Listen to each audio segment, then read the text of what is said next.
आप देख रहे हैं डीसी न्यूज इंडिया और मैं हूं आपके साथ दिव्या। वेनेजुएला में दोहरे भूकंप के बाद इमरजेंसी का ऐलान, एयरपोर्ट पर 32 लोगों की मौत, 700 घायल। वेनेजुएला के एक मिनट के अंदर दो जबरदस्त भूकंप आने के बाद देश भर में इमरजेंसी का ऐलान कर दिया गया। इन भूकंपों से इमारतें गिर गईं, बुनियादी ढांचों को नुकसान पहुंचा और लगभग 2 दर्जन आफ्टर शॉक बाद के झटके महसूस किए गए।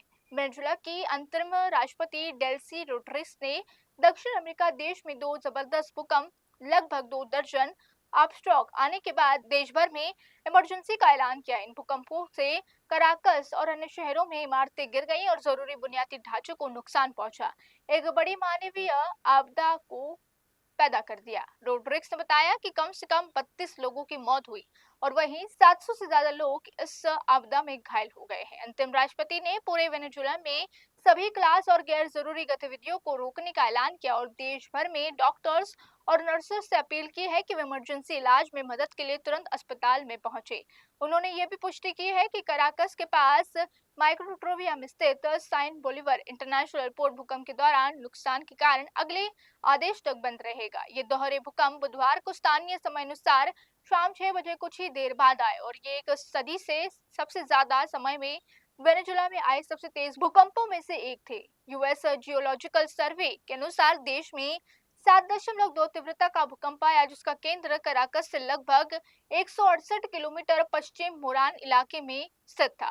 भूकंप की गहराई 21.9 किलोमीटर और 39 सेकंड के भीतर 7.5 तीव्रता का एक जबरदस्त भूकंप आया। इसकी गहराई 10 किलोमीटर थी। यूसीजी ने इन भूकंपों को फॉर शॉक यानी मुख्य भूकंप से पहले का झटका और मेन शॉक मुख्य भूकंप बताया। उन्होंने कहा कि ये भूकंप एक दोहरे भूकंप की घटना का पहला हिस्सा थे। 7.2 तीव्रता वाले इस फोर शॉक टेस्ट पे 39 सेकंड बाद 7.5 तीव्रता का मेन शॉक आया। नेशनल असेंबली के मुख्य जॉर्ज रोड्रिग्स और गृह मंत्री डायनोसुल कोबुल के साथ सरकारी टीवी पर देश को संबोधित करते हुए रोड्रिग्स ने आपदा में मारे गए लोगों के परिवार के प्रति संवेदना व्यक्त की, लेकिन मरने वालों या घायलों की आधिकारिक संख्या अब तक सामने नहीं आ पाई है। तो देखना होगा इस मामले में आगे क्या कुछ होता है। अभी के लिए बस इतना ही। देश और दुनिया की तमाम बड़ी खबरों के लिए रुक कीजिए डीसी न्यूज इंडिया।